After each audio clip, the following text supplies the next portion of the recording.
श्री शिवाय नमस्तुभ्यम। हर हर महादेव।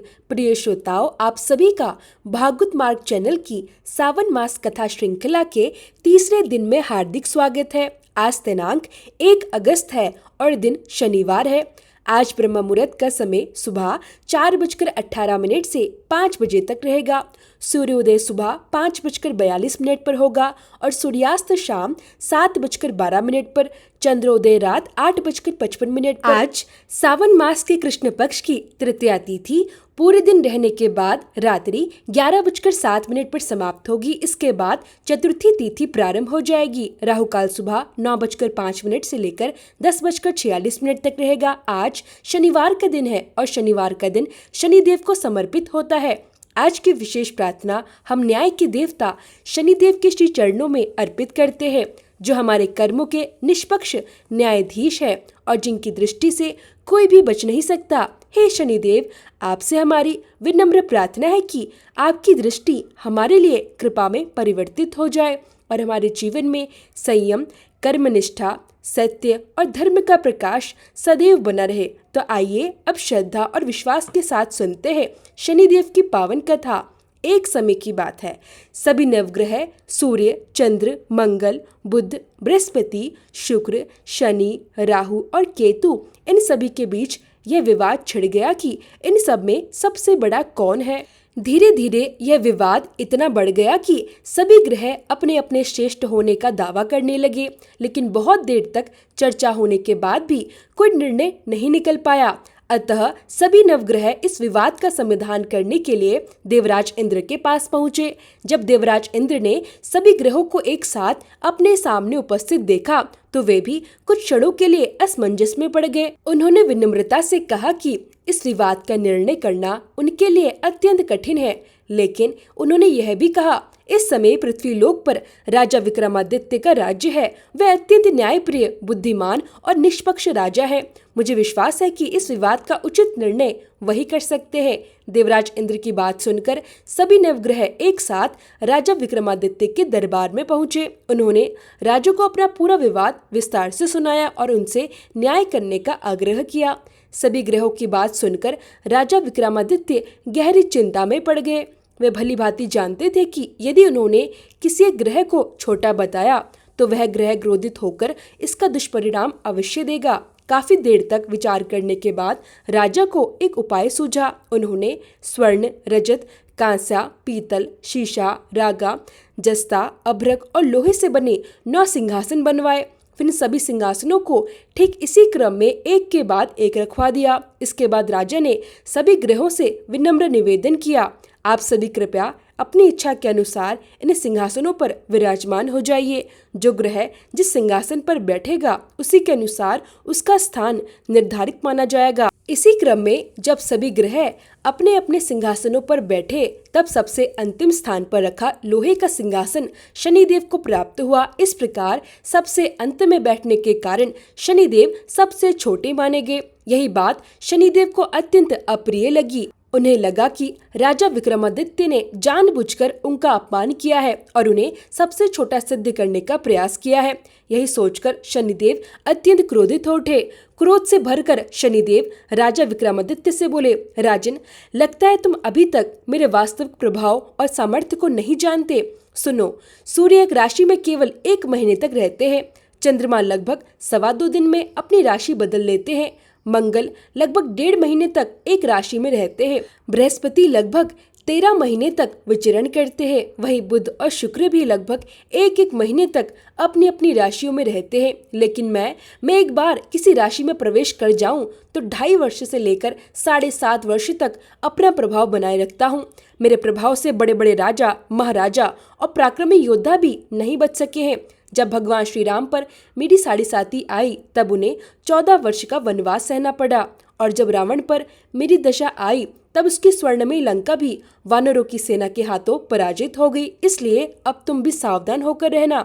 इतना कहकर क्रोधित शनिदेव वहां से चले गए। उनके जाने के बाद अन्य सभी ग्रह भी अपना अपना विवाद समाप्त मानकर प्रसन्नता पूर्वक वहां से चले गए। समय बीतता गया। कुछ समय बाद राजा विक्रमादित्य के जीवन में भी वह समय आ पहुंचा जब उन पर शनिदेव की साढ़ेसाती प्रारंभ हुई। एक दिन शनिदेव ने घोड़ों के एक धनी सौदागर का रूप धारण किया और राजा विक्रमादित्य के राज्य में पहुंचे। उनके पास अत्यंत सुंदर, बलवान और दुर्लभ नस्ल के अनेक घोड़े थे। जब राजा को इस बात का समाचार मिला तो उन्होंने अपने अश्वपाल को आदेश दिया कि वह जाकर उन घोड़ों में से श्रेष्ठ घोड़ों का चयन करके उन्हें खरीद ले। राजा की आज्ञा का पालन करते हुए अश्वपाल वहां पहुंचा और उसने कई उत्तम घोड़े खरीद लिए। उन घोड़ों में से एक घोड़ा सबसे अधिक सुंदर, तेज और आकर्षक दिखाई देता था। अश्वपाल ने सोचा कि ऐसा श्रेष्ठ घोड़ा स्वयं राजा की सवारी के योग्य है, इसलिए उसने वही घोड़ा राजा विक्रमादित्य के लिए प्रस्तुत कर दिया। जैसे ही राजा उस घोड़े पर सवार हुए, उसी क्षण वह घोड़ा अत्यंत तेज गति से दौड़ पड़ा। देखते ही देखते वह राजा को लेकर राजमहल और नगर से बहुत दूर निकल गया। वह बिना रुके सरपट दौड़ता हुआ एक घने और निर्जन वन में जा पहुंचा और तभी अचानक वह घोड़ा वही अंतर्ध्यान हो गया। अब राजा विक्रमादित्य घने जंगल के बीच बिल्कुल अकेले रह गए। चारों ओर घना वन, ना कोई मार्ग, ना कोई साथी और ना ही किसी सहायता की कोई आशा। भूख और प्यास से व्याकुल राजा बहुत देर तक जंगल में इधर उधर भटकते रहे। काफी देर बाद उन्हें एक ग्वाला दिखाई दिया। ग्वाले ने राजा की दयनीय अवस्था देखी तो करुणा से भर उठा। उसने उन्हें प्रेम पूर्वक पानी पिलाया और उनकी यथासंभव सेवा की। राजा उसकी सेवा और सद्भावना से अत्यंत प्रसन्न हुए। आभार स्वरूप उन्होंने अपनी उंगली में पहनी हुई अंगूठी उसे भेंट कर दी। इसके बाद राजा वहां से अपने राज्य की ओर चल पड़े। रास्ते में वे एक दूसरे नगर में पहुंचे। वहां पहुंचकर उन्होंने अपना परिचय उज्जैन निवासी विका के रूप में बताया। उसी नगर में एक सेठ की दुकान पर वे कुछ देर विश्राम करने के लिए रुक गए। सेठ ने उनका आदर पूर्वक स्वागत किया। राजा ने वहां जलपान किया और कुछ समय आराम भी किया। संयोग से उस दिन सेठ की दुकान पर असाधारण रूप से बहुत अधिक बिक्री हुई। दिन भर में उसे इतना लाभ हुआ कि वह अत्यंत प्रसन्न हो गया। उसने मन ही मन सोचा कि इस अजनबी व्यक्ति के आने से ही आज उसका व्यापार इतना अच्छा हुआ है। इसी शुभ भावना से प्रेरित होकर वह रूप बदले हुए राजा विक्रमादित्य अर्थात विका को अपने घर ले गया। सेठ ने उनका आदर सत्कार किया और उन्हें अपने घर में ठहराया। घर के भीतर बैठे हुए राजा की दृष्टि एक खूंटी पर पड़ी। उस खूंटी पर एक सुंदर और बहुमूल्य हार टंगा हुआ था। तभी राजा ने एक अत्यंत आश्चर्यजनक दृश्य देखा। उन्हें ऐसा प्रतीत हुआ मानो वह खूंटी धीरे धीरे उसी हार को निगल रही हो। वह आश्चर्य से ये सब देखते ही रह गए। कुछ ही क्षणों में पूरा हार उनकी आंखों के सामने गायब हो गया। जब कुछ समय बाद सेठ वापस घर लौटा तो उसने देखा कि खूंटी पर टंगा हुआ हार वहां नहीं है। हार को गायब देखकर वह घबरा गया। उसने बिना कुछ सोचे समझे यह मान लिया कि विका ने ही उसका हार चुरा लिया है। क्रोध में भरकर उसने तुरंत कोतवाल के पास जाकर शिकायत कर दी। कोतवाल ने बिना देर किए विका अर्थात राजा विक्रमादित्य को पकड़वा लिया। अब उस नगर के राजा के सामने उन्हें प्रस्तुत किया गया। उस राजा ने भी बिना सत्य की पूरी जांच किए उन्हें चोर समझ लिया और बिना किसी दया के उसने आदेश दिया कि उनके हाथ और पैर काट दिए जाएं।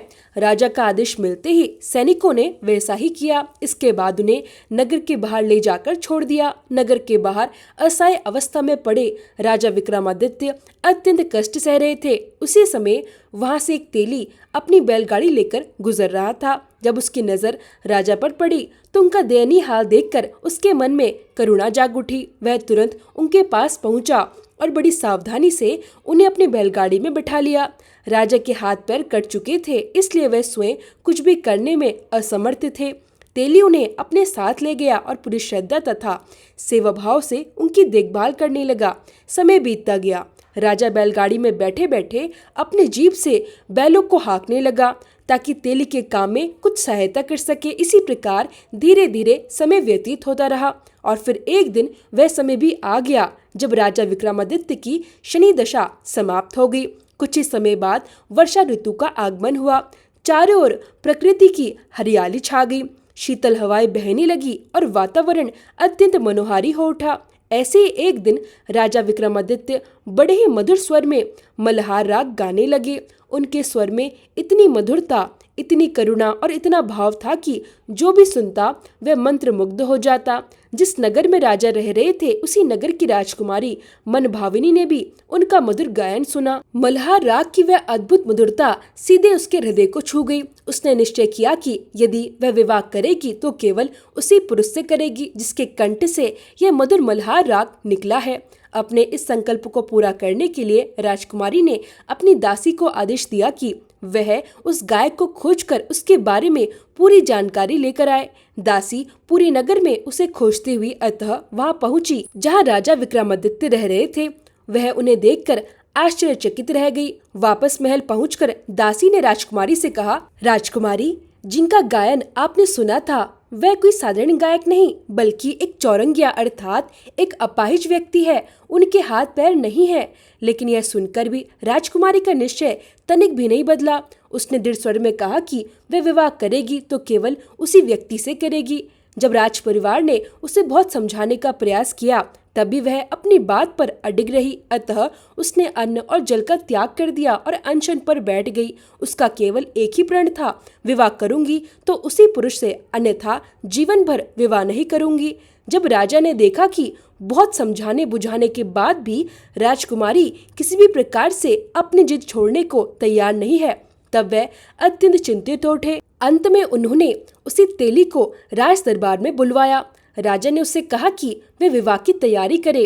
राजा की आज्ञा के अनुसार सभी तैयारियां प्रारंभ कर दी गई और फिर शुभ मुहूर्त में राजकुमारी मनभावनी का विवाह उसी विका अर्थात रूप बदले हुए राजा विक्रमादित्य के साथ संपन्न हो गया। एक दिन रात्रि के समय जब वे गहरी नींद में सो रहे थे तभी उन्हें स्वप्न में शनिदेव के दिव्य दर्शन हुए। स्वप्न में शनिदेव ने राजा विक्रमादित्य से कहा, राजन, अब तो तुमने स्वयं देख लिया होगा कि मुझे सबसे छोटा बताने का परिणाम कितना कठिन होता है।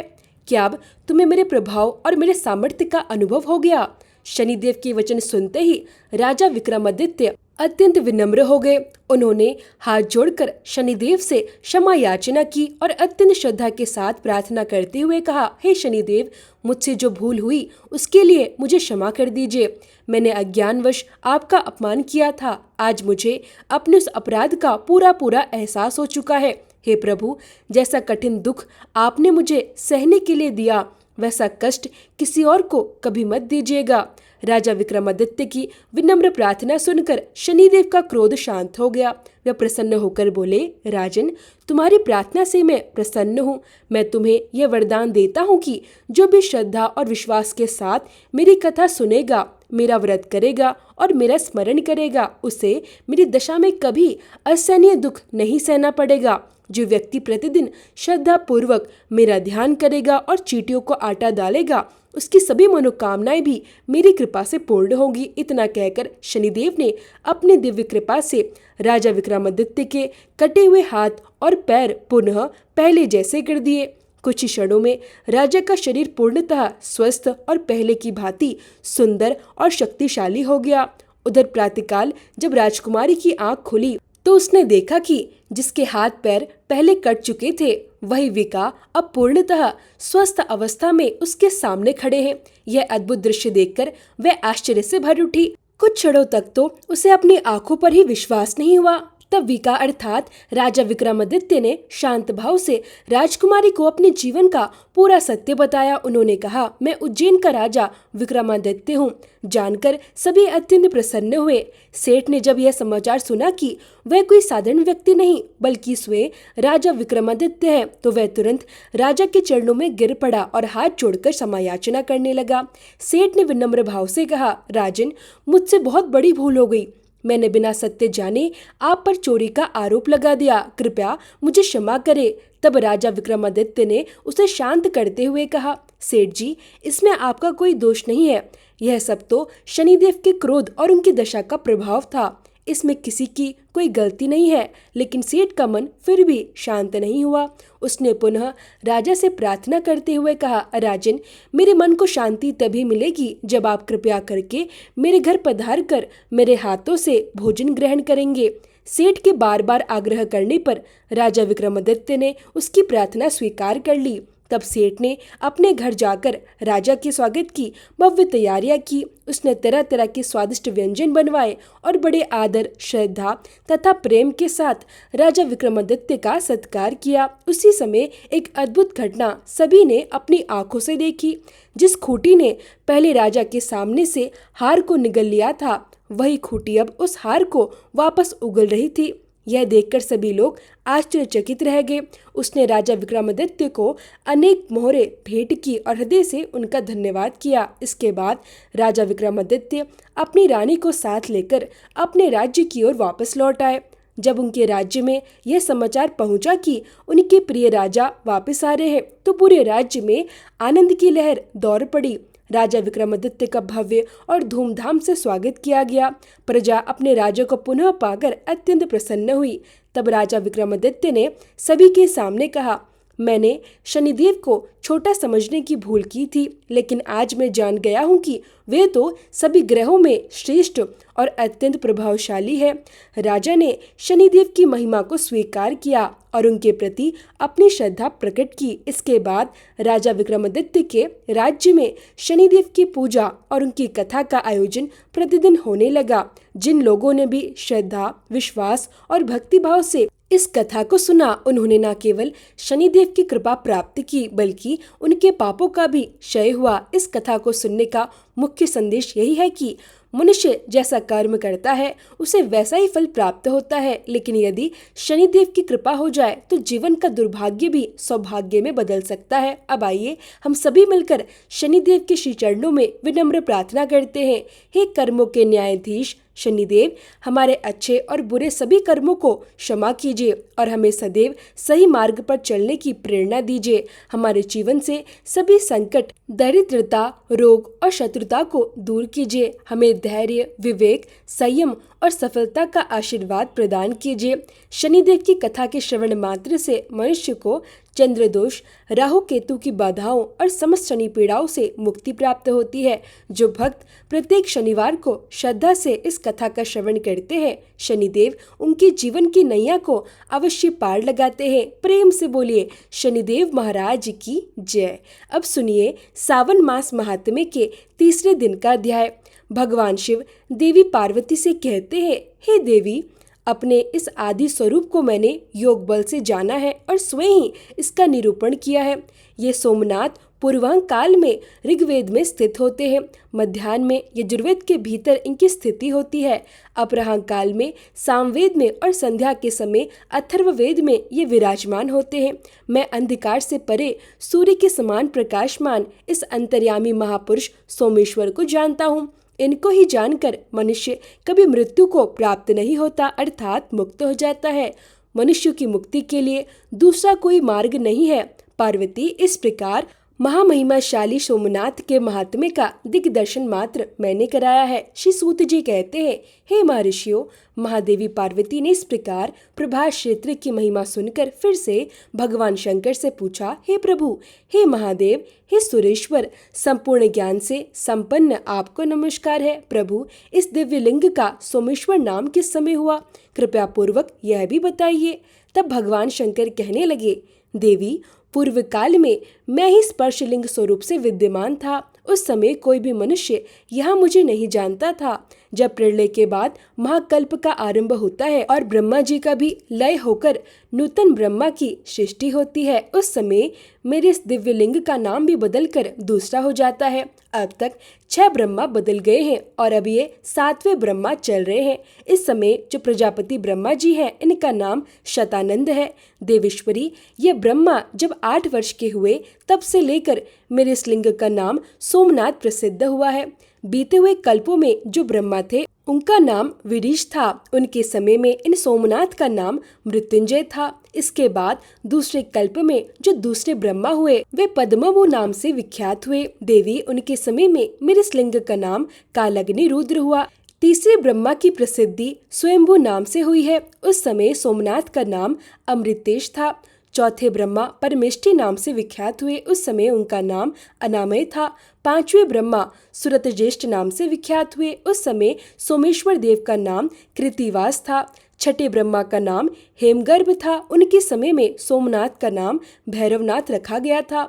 यह तो सातवें ब्रह्मा है, शतानंद कहलाते हैं। इस समय मेरे लिंग का नाम सोमनाथ प्रसिद्ध हुआ है। इसके बाद आने वाले कल्प में आठवें ब्रह्मा चतुर्मुख नाम से विख्यात होंगे। उस समय सोमेश्वर देव का नाम प्राणनाथ होगा। इस तरह जो ब्रह्मा बीत जाते हैं और प्रलय के बाद पुनः जो नए ब्रह्मा उत्पन्न होते हैं, उनकी 8 वर्ष की आयु होने तक सोमेश्वर देव का एक नाम रहता है। उसके बाद वह बदल जाता है। इस प्रकार देवी, संक्षेप में मैंने तुम्हें सोमनाथ के नाम बताए हैं। तब देवी बोली, हे देवेश्वर, मनुष्यों के ऊपर दया करने के लिए मैं भी आपके साथ बार बार प्रकट हुई हूँ। उस समय मेरे कौन कौन से नाम हुए हैं, कृपया यह भी बताइए।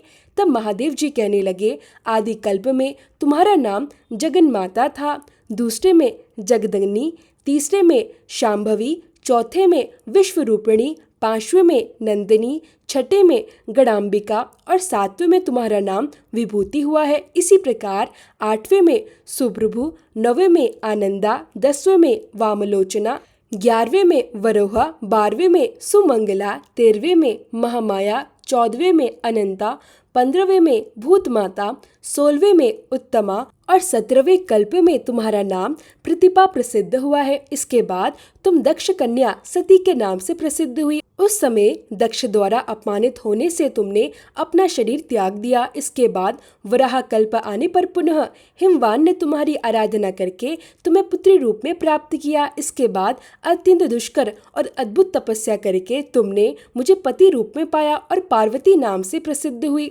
सुमुखी, जब तक इस कल्प का अंत होगा तब तक मैं तुम्हारे साथ कैलाश पर्वत पर क्रीड़ा करूंगा। द्वापर में महिषासुर का वध करने के लिए तुम भगवान विष्णु के साथ कृष्ण पिंगला नाम से प्रकट हुई। तब से कात्यायनी और दुर्गा आदि विविध नामों से तुम नवकोटि भेद के साथ वसुधातल पर प्रकट हुई। सुंदरी, पूर्व काल में जो तुम्हारे कल्पनासुर नाम थे और जो भूत, भविष्य और वर्तमान में तुम्हारे नाम थे, होंगे और हैं, वे सब मैंने बता दिए। उन्हें इसी प्रकार जानना चाहिए। शतानंद नाम से विख्यात जो ये ब्रह्मा जी है, उनके 8वें वर्ष में जो पहले मनु हुए थे और उस मनवंतर में जो प्रथम चंद्रमा थे, वह लक्ष्मी और कौस्तुभमणि आदि के साथ समुद्र से प्रकट हुए। उन्होंने काल भैरव नाम से इस सोमेश्वर लिंग की आराधना की और बड़ी भारी तपस्या में संलग्न होकर 14 युग बिता दिए। उनकी वह अद्भुत तपस्या देखकर मैं बहुत प्रसन्न हुआ और बोला, चंद्रदेव वर मांगो। तब उन्होंने अपने भक्ति भाव से मुझे संतुष्ट करके कहा, प्रभु, ये ब्रह्मा जी जब तक रहे तब तक आपका नाम सोमनाथ के रूप में प्रसिद्ध रहे। मनवंतर समाप्त होने पर जो कोई भी दूसरे चंद्रमा हो, उन सबके सोमनाथ जी कुल देवता हो। तब मैं तथास्तु कहकर फिर से उसी शिवलिंग में ही लीन हो गया। यह मैंने सोमनाथ के गुणों को संक्षेप में बताया है। समुद्र के रत्नों की तरह सोमेश्वर के गुणों का विस्तार भी अचिंतनीय है। उनकी महिमा का चिंतन भक्तों की बुद्धि बढ़ाने वाला है। मदमोहित मूर्ख मनुष्य उनके स्वरूप को कभी नहीं जान पाते। देवी ने पूछा, भगवान, जिस तेजोमय लिंग का ऐसा महात्म्य है, उसके इस क्षेत्र में कहाँ पर स्थिति है? तब महादेव जी ने कहा, देवी सुनो, वजड़ी नदी के पूर्व से नई कुमती नदी तक 4 योजन चौड़ा और 5 योजन लंबा मेरा गर्भगृह है। इसको मैं कभी नहीं छोड़ता। पश्चिम दिशा में समुद्र के पास कृतसमर के आगे 100 धनुष की दूरी पर मेरा महाप्रभावशाली स्वयंभू लिंग स्थित है। उसमें साक्षात परमेश्वर भगवान शंकर रूप में मैं निवास करता हूँ। इसी के बीच में सोमेश्वर के चारों ओर और 14 भागों में 200 धनुष की गोलाकार कर्णिका है, जो मुझे बहुत प्रिय है। उसमें जो प्राणी निवास करते हैं, वे सभी पापों से शुद्ध होकर मेरे लोक में जाते हैं। जो मनुष्य सैकड़ों विघ्नों से घिरकर या बंध कर प्रतिज्ञा पूर्वक जीवन भर इस क्षेत्र में निवास करता है, वह उस परम धाम में जाता है जहाँ जाकर कोई भी शोक नहीं करता। जो प्रभास क्षेत्र में मरता है, वह यमलोक को नहीं जाता। भयंकर कलिकाल का आगमन जानकर मैंने यहाँ रक्षा के लिए विघ्नराज गणेश जी को स्थापित किया है। ब्रह्मघाती पातकी, ब्राह्मण द्वेषी, शिव भक्तों की निंदा करने वाले, कृतघ्न, शठ, लोक शत्रु, गुरुद्रोही, तीर्थों और मंदिरों के कंटक रूप तथा पाप परायण निंदित मनुष्य अगर इस क्षेत्र में आकर अपने प्राण त्यागते हैं तो वे 10,000 दिव्य वर्षों तक दासी पुत्र होते हैं। उसके बाद ब्रह्मा राक्षस होते हैं, फिर हीन योनि अथवा पक्षियों की योनि में जन्म लेते हैं। इसलिए पूरा प्रयास करके वहाँ कभी भी कोई पाप ना करे। अन्य अन्य स्थानों का पाप इस क्षेत्र में आकर नष्ट हो जाता है, लेकिन यहाँ किया हुआ पाप पिशाच योनि और नरक में डालने वाला होता है। जो मनुष्य अपने मन को एकाग्र और संयमित रखकर इंद्रियों को अपने वश में करके मेरा ध्यान करते हुए या शतरुद्र का जप करते हैं, वे निसंदेह सिद्ध हो जाते हैं। अगर कोई मनुष्य उत्तम प्रभास क्षेत्र को जाए तो उसे ऐसा प्रयास करना चाहिए जिससे वह फिर वहां से बाहर ही न जाए। भूलोक में जो लिंग है उन सब में सोमनाथ मुझे विशेष प्रिय है। देवी, इस दिव्य लिंग में जो गुण है वह मुझे ही ज्ञात है, उन्हें मैं ही जानता हूँ। दूसरा कोई भी किसी भी प्रकार उन्हें जान ही नहीं सकता। जिस समय न ब्रह्मा थे, न भूमि थी, न सूर्य थे और ना ही ये संपूर्ण जगत ही था, उस समय ब्रह्मा जी के प्रलय काल में यह दिव्यलिंग भावनी वृत्ति का आश्रय लेकर अर्थात भविष्य में मुझे ही यहीं पर प्रकट होना है, ऐसी भावना रखकर इस स्थान की रक्षा करता रहा। देवी, देव, मनुष्य आदि सब लोग तभी तक संसार में भ्रमण करते हैं जब तक कि मेरे स्वरूप भूत सोमनाथ को प्राप्त नहीं होते। यह प्रभास क्षेत्र मोक्ष धाम कहा गया है। इस प्रकार मैंने तुम्हारी जानकारी के लिए सोमनाथ के महान भाव का वर्णन किया है। जो मनुष्य सदा इसका पाठ करेंगे वे मुझ चंद्रमौली शिव के धाम में जाएंगे। देवी, जो भक्तजन सोमेश्वर देव की शरण में जाते हैं वे इस भयंकर संसार चक्र में फिर कभी नहीं भटकते। जय भोलेनाथ। आज का महात्म्य समाप्त हुआ। अब सुनिए भगवान शिव की कथा। आज आप रसपान करेंगे भगवान भोलेनाथ और भगवान के एक सच्चे भक्त की कहानी, जिसके पास भोलेनाथ को अर्पित करने के लिए कुछ भी नहीं था। बाकी लोग तो मंदिर में आया करते और भगवान को बहुत महंगा महंगा चढ़ावा भी अर्पित करते, लेकिन वह भक्त एकदम निर्धन था। खाली हाथ आता और भगवान के मंदिर में कुछ देर बिताकर सच्चे मन से भगवान का ध्यान करता, दीप जलाता और वापस अपने घर को लौट जाता। कहते हैं कि जब भी हम किसी को सुख देते हैं तो बदले में हमें सुख ही मिलता है। कभी कभी देर से मिलता है, लेकिन मिलता जरूर है। और भोलेनाथ तो अपने भक्तों पर बहुत जल्दी प्रसन्न हो जाते हैं, इसलिए तो भोलेनाथ कहे जाते हैं। वे बहुत दयालु है। कहते हैं अगर हम सच्चे मन से भगवान को पुकारे तो हम कितनी भी मुश्किल में क्यों ना हो, भगवान हमारे दुखों को दूर जरूर करते हैं और हमारी जो भी इच्छा होती है वह भी पूर्ण करते हैं। तो आज की जो कहानी है वह भोलेनाथ के एक भक्त की कहानी है। इस कहानी को उन लोगों को तो जरूर सुनना चाहिए जो भोलेनाथ को कुछ भी अर्पित नहीं कर पाते हैं और फिर यह सोचते हैं कि आज सोमवार का दिन था, आज मासिक शिवरात्रि थी, आज भोलेनाथ का दिन था और बाकी सब ने तो भगवान को बेलपत्र, भांग, धतूरा, पंचामृत सभी अर्पित अर्पित किया। आपके पास चढ़ाने के लिए केवल एक लोटा गंगा जल था और केवल तेल का ही एक दीपक था जो जलाने के लिए था। अब ऐसे में आपको ये भी जानने को मिलेगा कि आखिरकार भगवान कैसे प्रसन्न होते हैं, किस तरह की भक्ति से भगवान प्रसन्न होते हैं। तो एक बार एक नगर में भगवान शिव का एक भव्य मंदिर था, बहुत सुंदर मंदिर था। जब भगवान शिव पूरे परिवार के साथ विराजमान थे, वहां पर हर वर्ष दूर दूर से भक्तजन शिव जी के दर्शन करने के लिए आते थे। सावन का महीना चल रहा था, दूर दूर से कावड़िए कावड़ लेकर भगवान शिव का जलाभिषेक करने आए हुए थे। मंदिर पूरा भक्तों की भीड़ से भरा हुआ था। तभी अचानक आकाश में बिजली कड़की और सोने का एक थाल उस जगह से उतरा। उसी के साथ एक भविष्यवाणी भी हुई कि जो कोई भी भगवान शिव का सच्चा भक्त और प्रेमी होगा उसी को यह थाल मिलेगा। मंदिर के भवन में उपस्थित सभी लोगों ने यह भविष्यवाणी साफ साफ सुनी। सुनते ही धीरे धीरे सभी लोग इकट्ठे हो गए। सोने का थाल था, सभी लोग चाहते थे कि यह थाल हमें मिल जाए।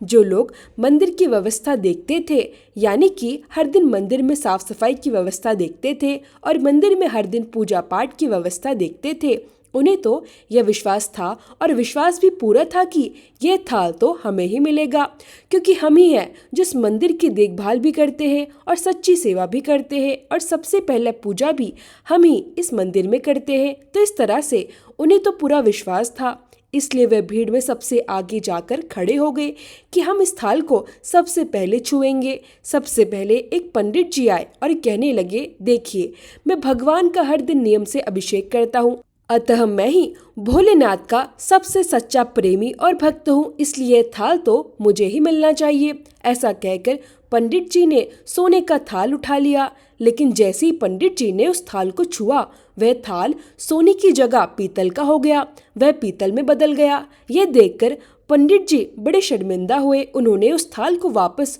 उसी जगह पर रख दिया और वहां से दूर जाकर खड़े हो गए। इसी तरह वहां भीड़ में उपस्थित लोगों ने भी बारी बारी से खुद को आजमाया। बाकी जितने भी लोग वहां पर थे वे सभी आते, उस थाल को छूते और थाल कभी मिट्टी का तो कभी पीतल का बन जाता, लेकिन वह सोने का नहीं रहता था। इस तरह सभी लोग उस थाल को वापस उसी जगह पर रखकर वहां से लौटते रहे। इसके बाद जब उस नगर के राजा को इस बारे में पता चला तो राजा दौड़े दौड़े वहां आए। राजा थे, धन संपत्ति और सुख समृद्धि की उनके पास कोई कमी नहीं थी। राजा मन ही मन सोचने लगे, मैंने महादेव के मंदिर में बहुत भारी दान दक्षिणा दी है, मंदिर के निर्माण में भी मैंने सहयोग किया है, इसलिए थाल तो मुझे ही मिलना चाहिए। ऐसा कहकर जैसे ही राजा आगे बढ़े और उन्होंने उस थाल को उठाया, वैसे ही वह थाल तांबे का हो गया। यह देखकर महाराज भी बड़े शर्मिंदा हुए। उन्होंने उस थाल को वापस चुपचाप उसी जगह पर रख दिया और एक तरफ जाकर खड़े हो गए। इसके बाद इसी तरह एक से बढ़कर एक दानी महात्मा और भक्त वहां पधारे, लेकिन किसी के हाथ में वह थाल पीतल का हो गया और किसी के हाथ में तांबे का हो गया, किसी के हाथ में वह मिट्टी का हो गया, लेकिन सोने का तो वह रहा ही नहीं। तब सभी लोगों को पता चल गया कि हम में से कोई भी महादेव का सच्चा भक्त नहीं है, यानी अब तक हमने अपने जीवन में महादेव की जो पूजा और भक्ति की है वह सच्ची थी ही नहीं। उस सभी में स्वार्थ था, झूठ था और दिखावा था। उसी समय एक गरीब किसान का वहां आना हुआ। वह बेचारा महीनों बाद आज चातुर्मास के शुभ अवसर पर भोलेनाथ के दर्शन करने आया था। चातुर्मास का समय कभी भी बुरा नहीं होता।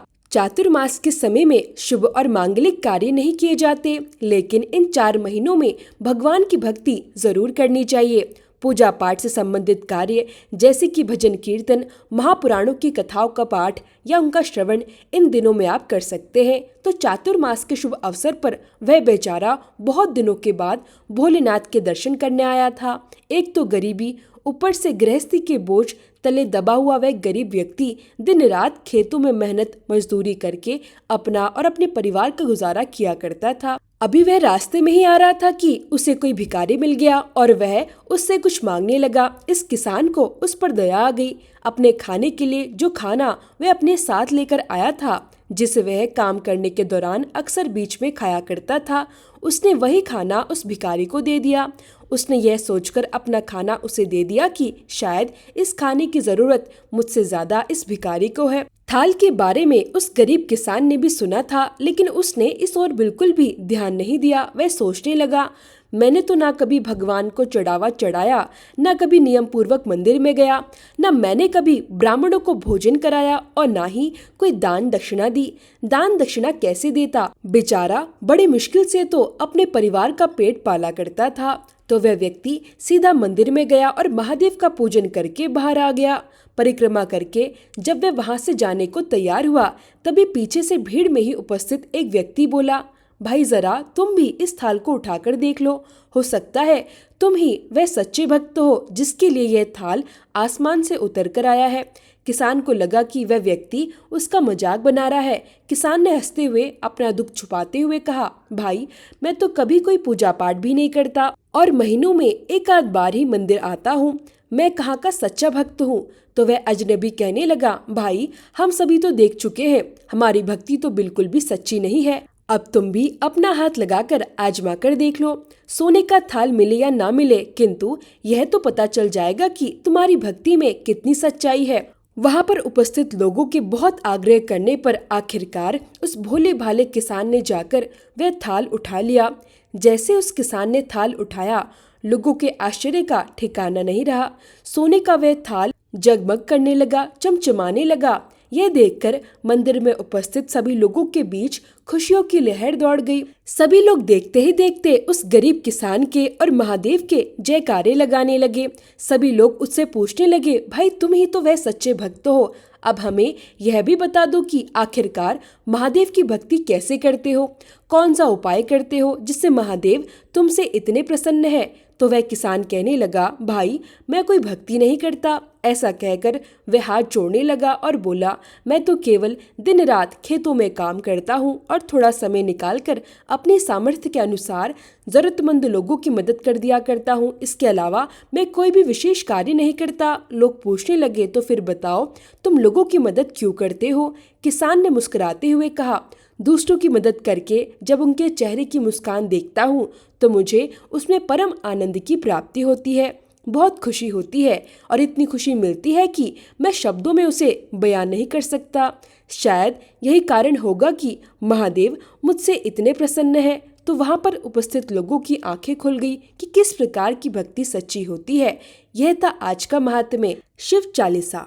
श्री गणेश गिरिजा सुवन मंगल मूल सुजान, कहत अयोध्या दास तुम देहु अभय वरदान। जय गिरिजापति दीन दयाला, सदा करत संतन प्रतिपाला। भाल चंद्रमा सोहत नीके, कानन कुंडल नाग फनीके। अंग गौर शिर गंग बहाई, मुंड माल तन शार लगाए। वस्त्र खाल बागंबर सोहे, छवि को देखी नागमन मोहे। मीना मातु की हवे दुलारी, बाम अंग सोहत छवि न्यारी। कर त्रिशूल सोहत छवि भारी, करत सदा शत्रुवन शयकारी। नंदिन गणेश सोहे तह कैसे, सागर मध्य कमल है जैसे। कार्तिक श्याम और गणनाऊं, या छवि को कही जात ना काऊं।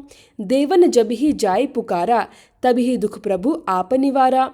किया उपद्रव तारक मारी, देवन सब मिली तुम ही जुहारी।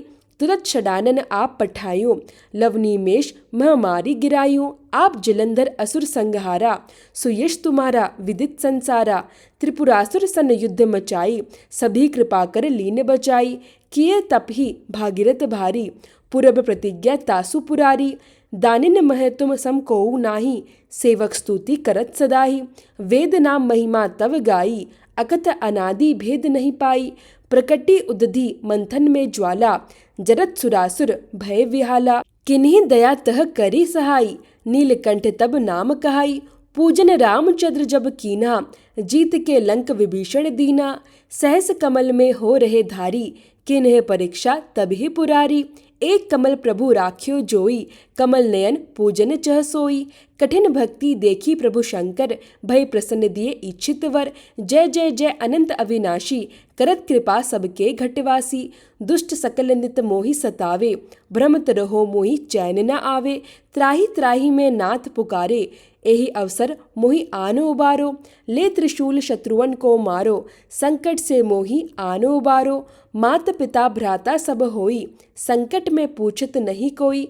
स्वामी एक है आस तुम्हारी, आए हरहु मम संकट भारी। धन निर्धन को देत सदाही, जो कोई जांचे सो फल पाही। स्तुति के ही विविध करे तुम्हारी, शंभुनाथ अब चूक हमारी। शंकर हो संकट के नाशन, मंगल कारण विघ्न विनाशन। योगी यति मुनि ध्यान लगावे, शारद नारद शीश नवावे। नमो नमो जय नमः शिवाय, सुर ब्रह्मादिक पार न पाए। जो ये पाठ करे मन लाई, तापर होत है शंभु सहाई। ऋणिया जो कोई हो अधिकारी, पाठ करे सो पावनहारी। पुत्रहीन कर इच्छा जोई, निश्चय शिव प्रसाद ते ही होई। पंडित त्रयोदशी को लावे, ध्यान पूर्वक होम करावे। त्रयोदशी व्रत करे हमेशा, ताकि तन नहीं रहे कलेशा। धूप दीप नैग्व चढ़ावे, शंकर सम्मुख पाठ सुनावे। जन्म जन्म के पाप नसावे, अंत धाम शिवपुर में पावे। कहे अयोध्या दास आज तुम्हारी, जानी सकल दुख हरो हमारी। नित प्रेम कर प्रातः ही, पाठ करो चालीसा। तुम मेरी मनोकामना पूर्ण करो जगदीसा। मगसर छठी हेमंत ऋतु, संवत 64 जान। स्तुति चालीसा शिव ही, पूर्ण कीन कल्याण। ओम जय शिव ओमकारा, स्वामी जय शिव ओमकारा। ब्रह्मा विष्णु सदा शिव, अर्धांगी धारा। ओम जय शिव ओंकारा। एकानन चतुरानन पंचानन राजे, हंसासन गरुड़ासन वृषवाहन साजे। ओम जय शिव ओंकारा। दो भुज चार चतुर्भुज, दस भुज अति सोहे, त्रिगुण रूप निरखते त्रिभुवन जन मोहे। ओम जय शिव ओंकारा। अक्षमाला वनमाला मुंडमाला धारी, त्रिपुरारी कंसारी करमाला धारी। ओम जय शिव ओंकारा। श्वेतांबर पीतांबर बागंबर अंगे, सनकादिक गरुड़ादिक भूतादिक संगे। ओम जय शिव ओंकारा। कर के मध्य कमंडल चक्र त्रिशूलधारी, जग करता जग भरता जग संहार करता। ओम जय शिव ओंकारा। ब्रह्मा विष्णु सदा शिव जानत अविवेका, प्रणवाक्षर के मध्य ये तीनों एका। ओम जय शिव ओंकारा। पर्वत सोहे पार्वती शंकर कैलासा, भांग धतूरे का भोजन भस्मी मेवासा। ओम जय शिव ओंकारा। जटा में गंग बहत है गल मुंडल माला, शेष नाग लिपटावत ओढ़त मृग छाला। ओम जय शिव ओंकारा।